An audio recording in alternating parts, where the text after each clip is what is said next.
Oscar Chavez didn't plan on being a leader in the health community. In fact, while traveling on a plane, the stranger next to him said he should think about getting weight loss surgery. As you can only imagine, he was devastated. You'll hear how he transformed his life, became a contestant on the hit TV show The Voice, and transitioned from a prestigious career in cybersecurity.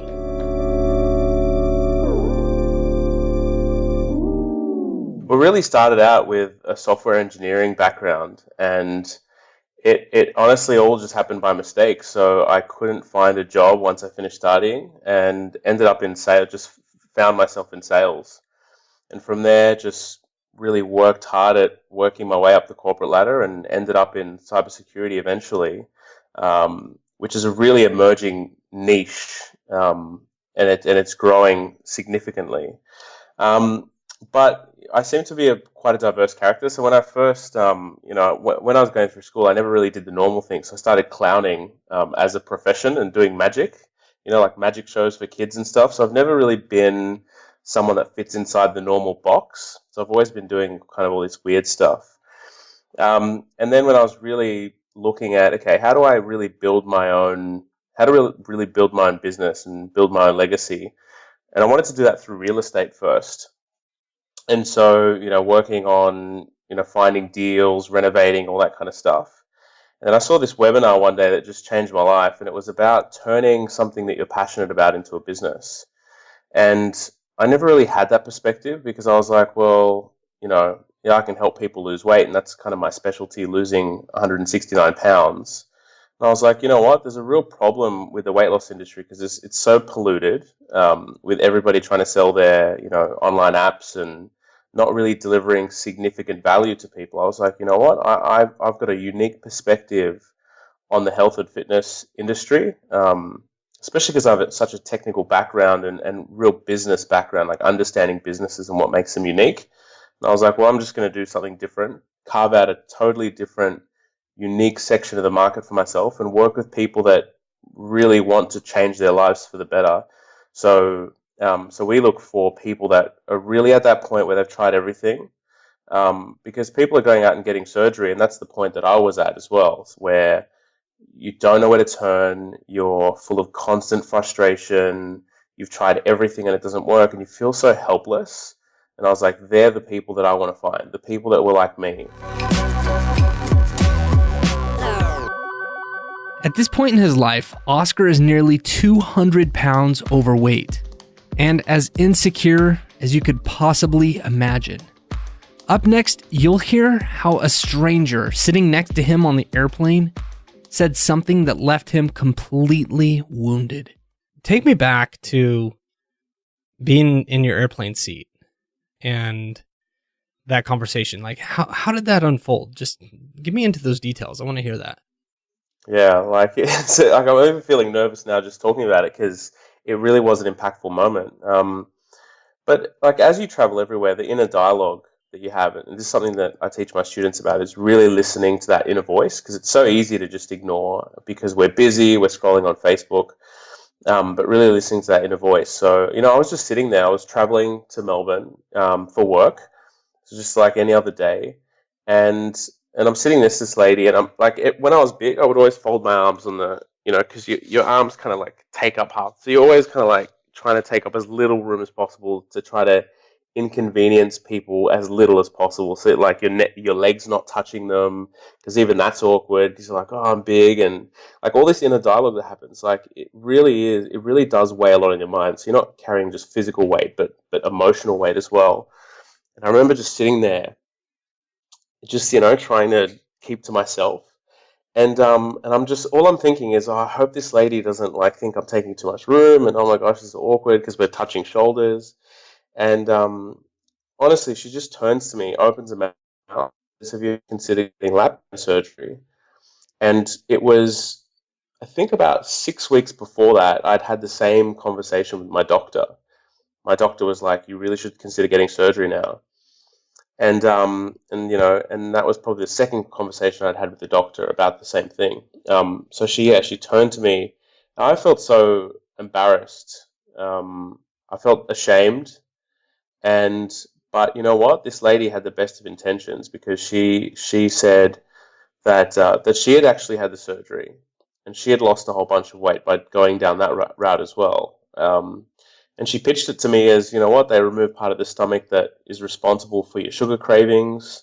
I was able to lose this whole bunch of weight, and it really seemed like the magic bullet. And so my doctor was talking about it, and I was like, and so I was grateful for the conversation. I was like, you know, thank you so much. We exchanged details. We had a bit of a chat.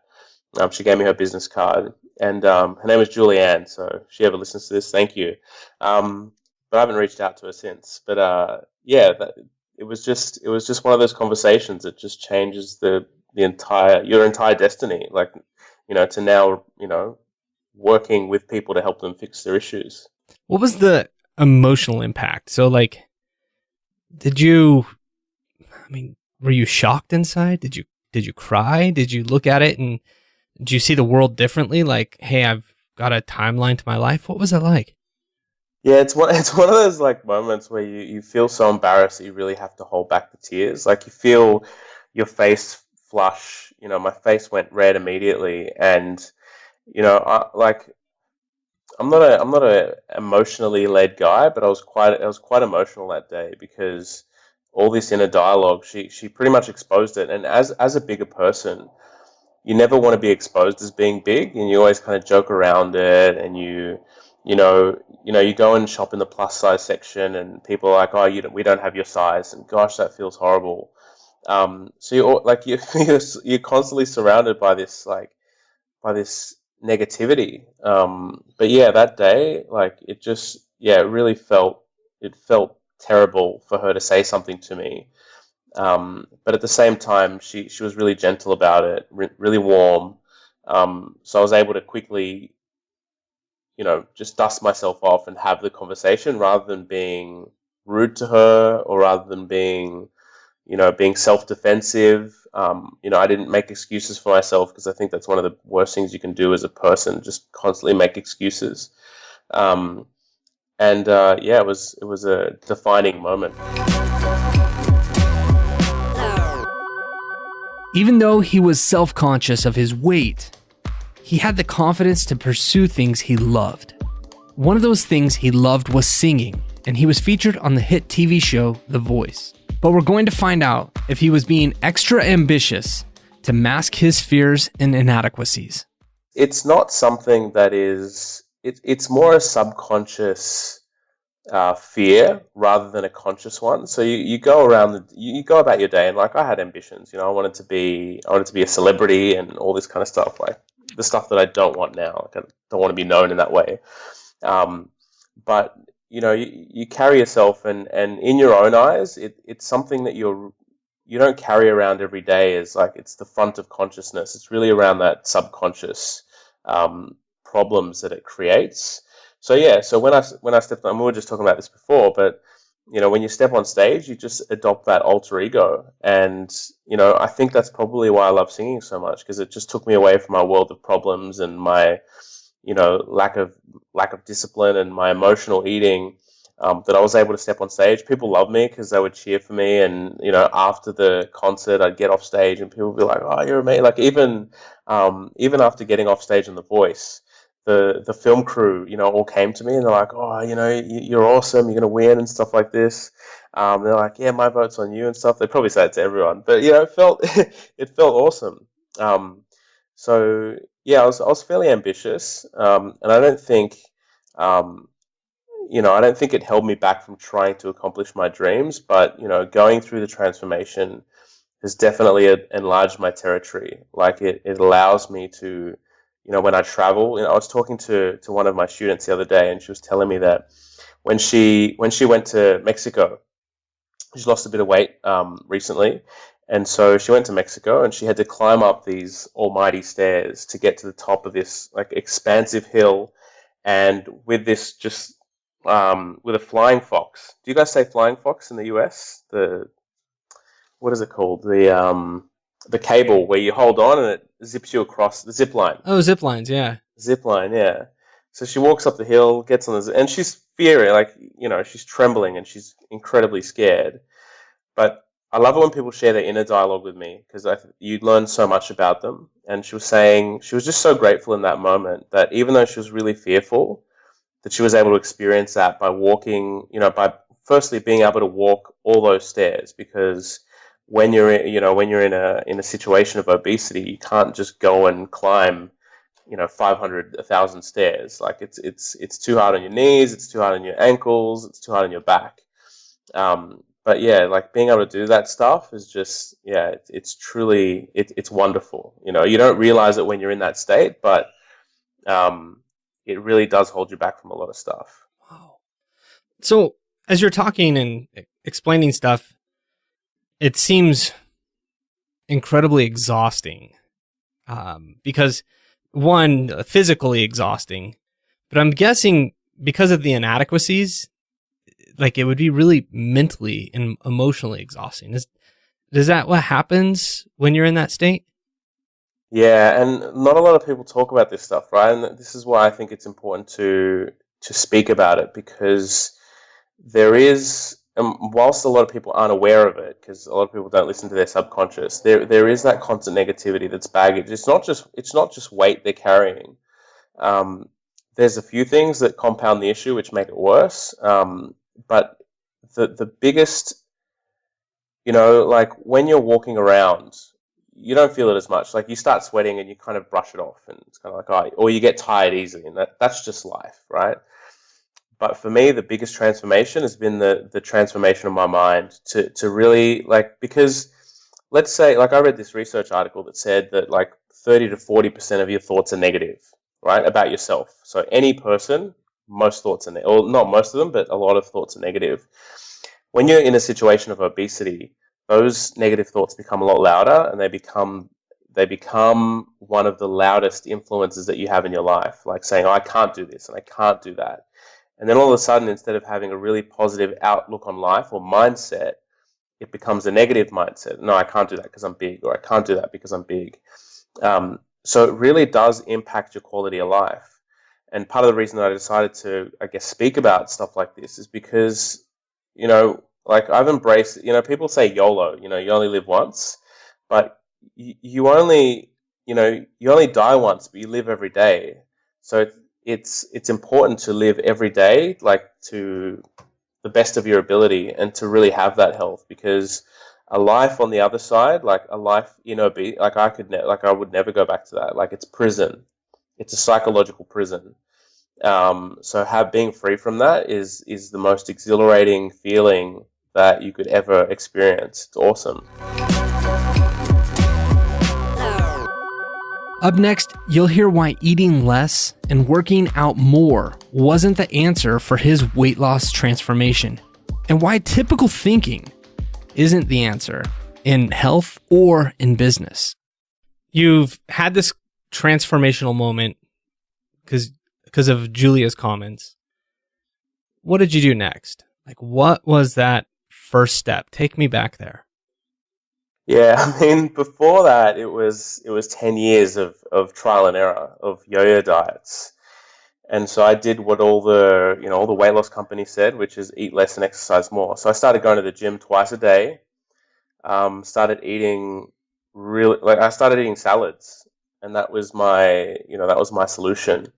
And that wears thin very quick because you get hungry. And what people don't realize is that food is an addictive substance. So they call it the holy trinity. So salt, sugar, and fat. So if you put the right amount of salt, sugar, and fat in something, it triggers a chemical release in your brain, which keeps you addicted to that feeling.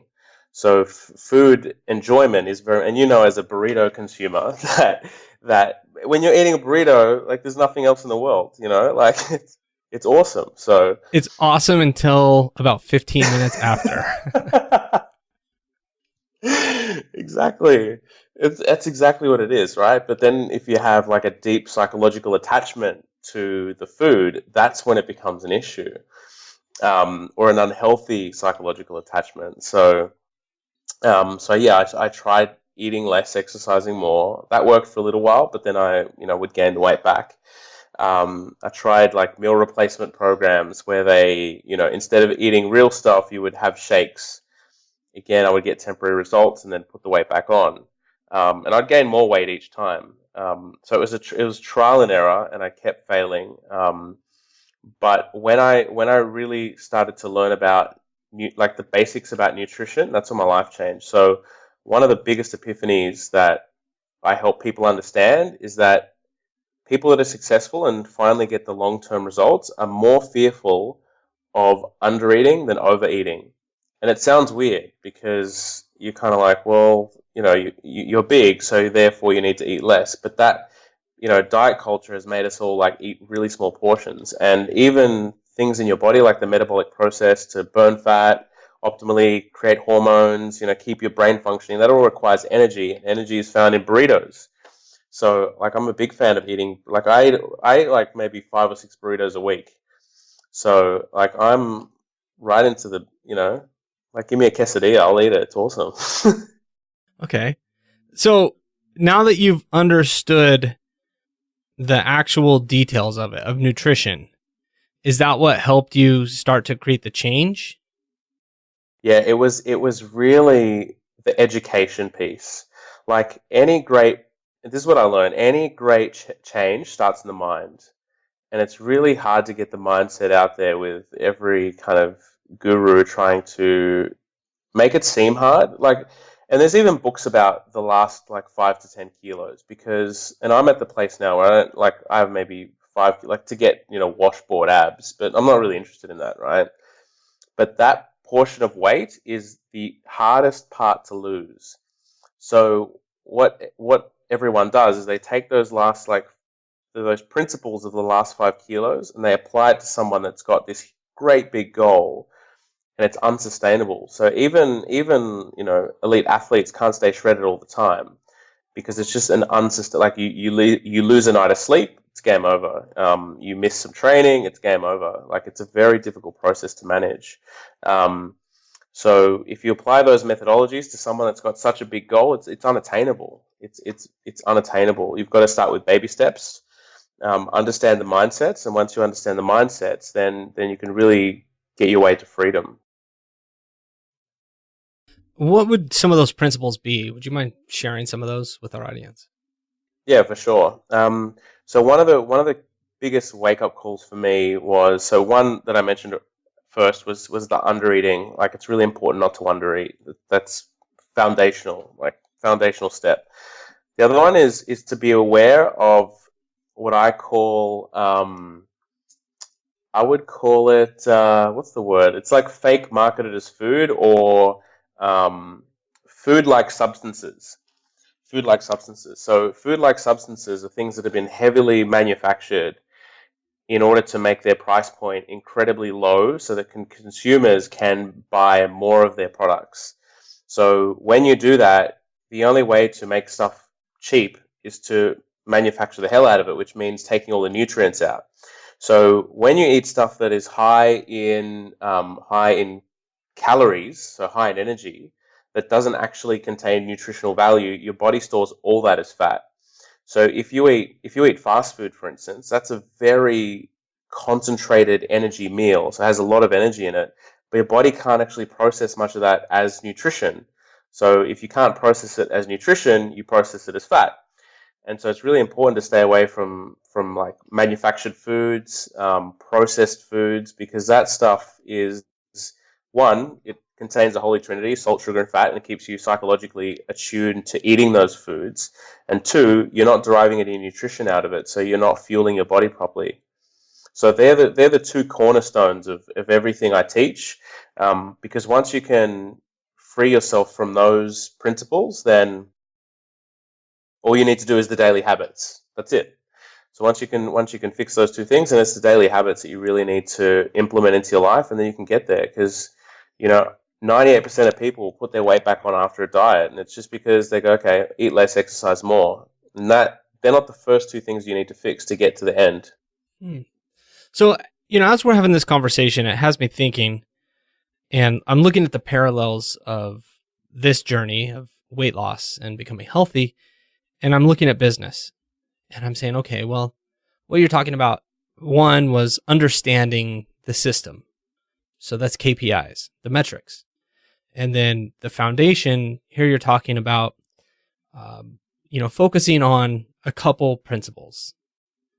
So as we transition into talking about a couple of business things, how has those lessons, how have you been able to apply them to your business? So the way I explain it is that we get to base camp first. So if you're climbing a huge mountain and you've got a big goal to hit, firstly we've got to get you to base camp, and that's a little bit difficult. You're going to walk up a hill, but when you get to base camp, we're going to teach you about altitude sickness. We're going to teach you about all these different things that are going to come up against you along the way. So you really prepare for what's to come. Because I can't just tell someone, okay, get in the gym and exercise 5 days a week, because that doesn't hit the psychological triggers that will happen and the emotional aspect. So the first thing we do is almost like refresh their mindset, because unless you have the right mindset, it's never going to work. And second from there is we give them the accountability and the care. So we make sure that they have regular catch-ups with their coach, that they talk through with the coach the stuff that they're struggling with, the stuff that they're struggling to implement in their lives, and the coach will help them set their own objectives. And so through that program, I've kind of gone, okay, what are all the things, what are the hardest things that I had to learn along the journey? And I created some content about that, and I give it to the clients so that they learn. Because once you learn all this stuff, like once you go through the process of the mindset download, it's and you get the accountability, like it's hard to fail because you're so driven to get to the end, because you have that, you kind of have like 3 or 4 epiphany moments during the course, and you go, wow, like I've been doing it wrong my whole life. Because we work with people that have tried 4 or 5 times, and they're frustrated, they're sick of it. And then someone that's actually gone through the journey comes in and goes, sorry, like deepest of condolences, because I went through the same thing, but you've been doing it wrong the whole time. Let's just start again, and start from the beginning, and then that way you can build to the top and get to the end of your transformation. Okay. So the first 10 months of your business was miserable. You failed a lot. It was frustrating, as you mentioned. What was the lowest moment? Yeah, it was. I'm writing a book about this right now. There was a moment, like, because working like 12-hour days, 13-hour days, just trying to build something. You would know this. Every business owner goes through that moment of turmoil. But I remember it was something happened. I can't remember what happened, but I was sitting at my computer and I was like, all right, I'm going to do some competitor research. And I stumbled across this video that was, keep in mind I was really overworked. And I came across this video that was talking about this 2-minute ritual, because I'm like, I'm looking at the market, and so this is a very high performing product. So I watched this video. It was like this 2-minute ritual, and it included, the art of storytelling. So this guy was talking about, turbulence on a plane, and someone was going to die, and then all of a sudden they landed in this amazing paradise, and then something happened. He discovered this doctor which was helping people burn belly fat, and all they needed to do is. So I watched this 45-minute video of this whole made up scenario, as someone that's gone through the journey and made it to the end. And I remember just going, this is really well done, but it's all fabricated. How can I compete with this? How can I physically compete with this when mine's all about, mindset and all these things that, all the sexy stuff that people don't want to, the non-sexy stuff that people don't want to talk about. Because as a business, you've got to solve a problem for a customer or a pain point. And one of the pain points that big people have is that they don't want to cook for themselves, right? And I'm sure I'll get attacked for this, but they're lazy in essence, right? And I was lazy as well. And so, at the end of it, the silver bullet to that is, well, we'll just deliver meals to your house, and, you just eat what we tell you to eat, and then, problem solved.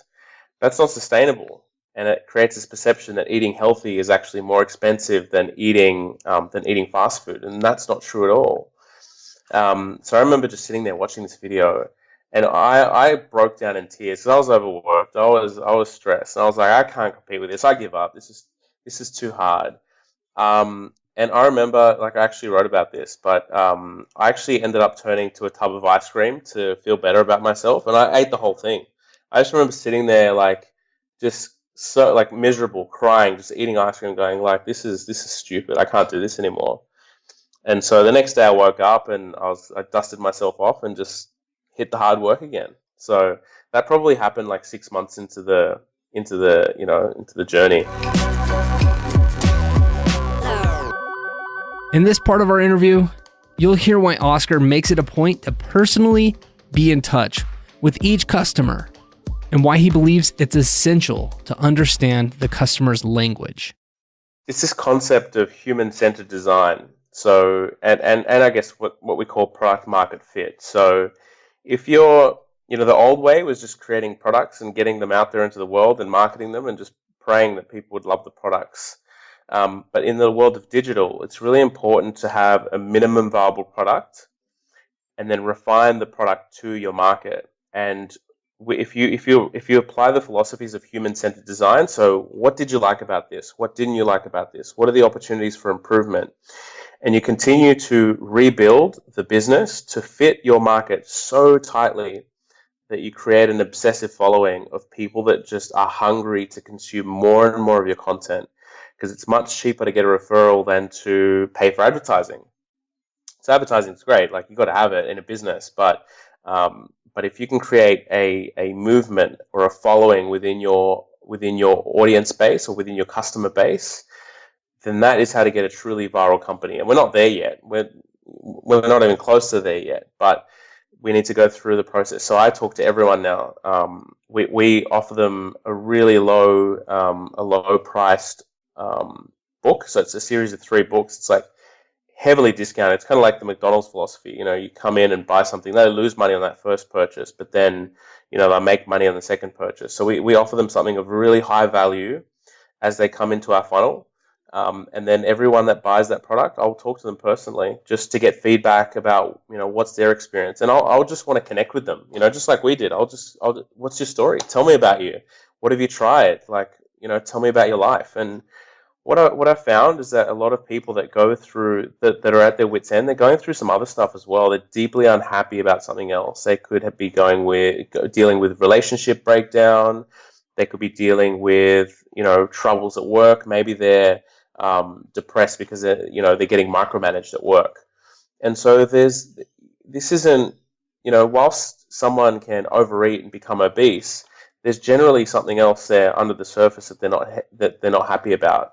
And so when you look at that in comparison to, hey, I'm going to send you some meals to your house and you can eat that, it's not a solution that someone in my position and that many people out there, it's not a sustainable solution. It just doesn't work. And zipping a meal in a microwave doesn't really feel that nice, like cooking a meal, sitting down, like I don't know. Have you ever made a burrito? Yeah, but I enjoy the cooking. Yeah. So yeah, I'm one of the weird ones. And as you're talking about this, I can actually feel that you want to be a part of that process in people's lives, probably because the pain was so visceral for you. And I've looked through, your social feed and seen a lot of pictures from case studies. What does it feel like to watch the lights turn on for someone and see them change? It's the most rewarding thing. Like for me, I've always wanted to make an impact on the world somehow. And that when I had my epiphany and when I watched that webinar, that was like, why don't you just do something that you're passionate about? Because I think the mistake that entrepreneurs make is they go into something to make money. If you take care of your customers, they'll take care of the profits. It's business 101. Like, you have to have the right metrics around that. But if you're obsessed and fanatical about customers, you're going to win. So for me, it's about, well, I do want to change the world. And the only way to do that is to connect closer to individuals and create a real family environment within my community. So I want to push closer and closer to our clients and customers, make their lives easier and make them whole. the fundamental principle to my business. Is I want people that are a little bit broken. They come in the door and they walk out being so whole, so fulfilled, understanding mindfulness, being, having, really good self-confidence. And that's why I call it vanity pounds, because like the weight loss that just happens. Like if you just follow the principles, that'll happen. But the real part of my business is really focusing in on that mindset and making people happier than when they walked in. And that's what I'm obsessive about.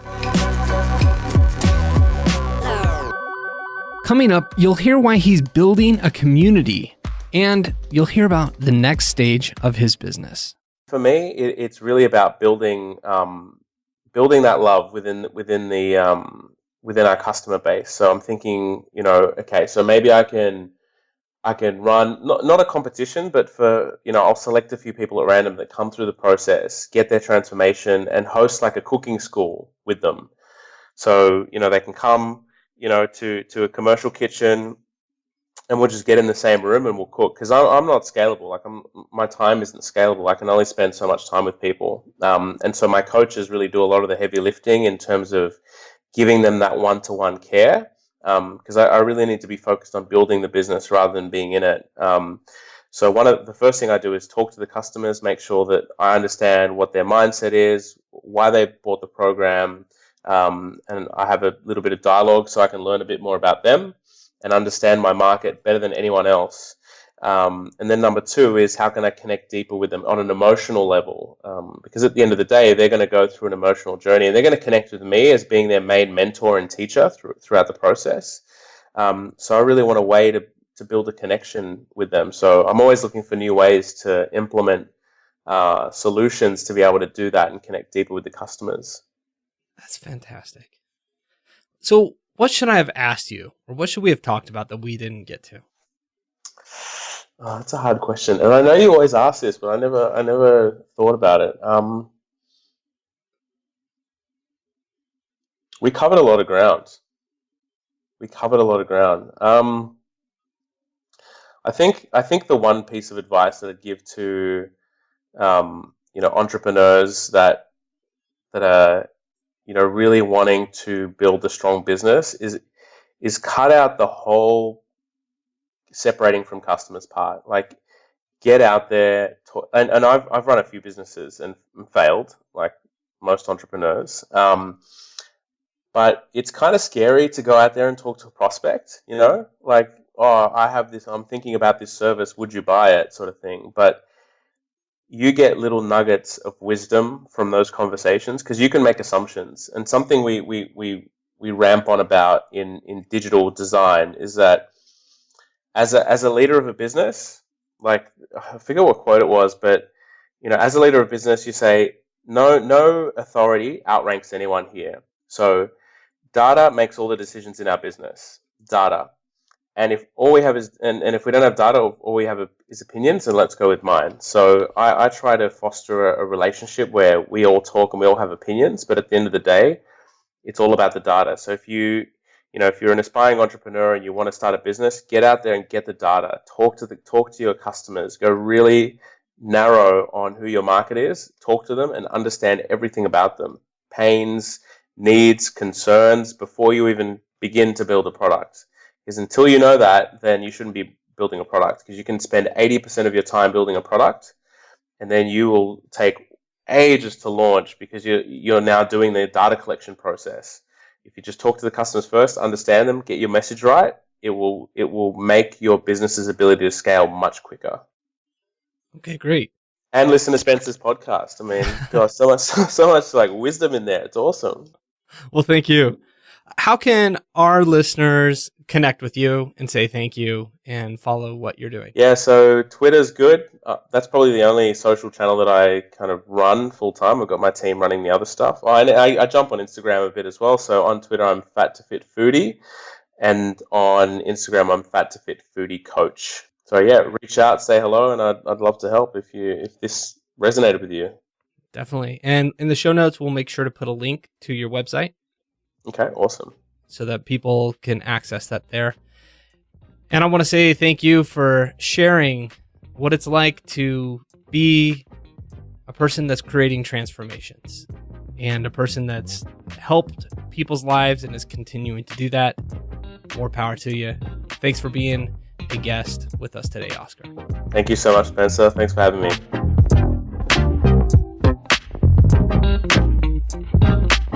Sometimes as we grow our businesses, it's easy to forget what it feels like spending time with individual customers, especially if we're selling products or information online. I challenge you to take a moment and connect with the people that keep you in business. And you might be surprised. Maybe they'll give you an idea for your next business breakthrough. That's it for this episode of Business Growth. If you like the show, we'd love to hear from you by reading your reviews in your favorite podcast player. You can always reach out to me on Twitter at Spencer Shaw, or you can send me an email, spencer@businessgrowthpodcast. And I read and reply to every single one of those emails. So this is Spencer Shaw, and thanks for spending time with us today.